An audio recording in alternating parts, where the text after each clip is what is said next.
It is Friday, and that means high school football action. WSLS 10 sports reporter Eric Johnson is with us to tell us about some of the big matchups.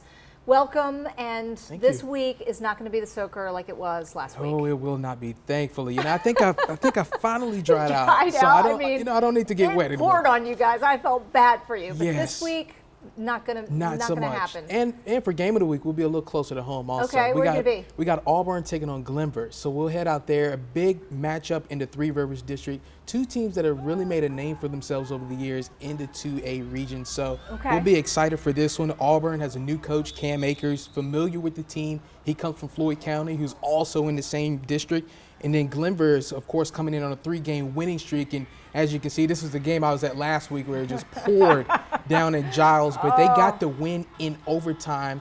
So they are really on a hot streak right now. The Highlanders, of course, are just 2 years removed from a state title. And as I mentioned, these are two teams that are really vying back and forth and have done so over the past few years. So it should be a good matchup for both of these teams. Of course, Auburn, bit of a roller coaster of a season, but they're getting things into gear. And, you know, the teams are starting to make a push for postseason hopes this point. Yeah, at this point, right. Really, really good matchup coming up. Some other teams that we're looking out for, we got Heritage visiting Rustburg, the Devils with just one loss on the season, Brookville taking on EC Glass.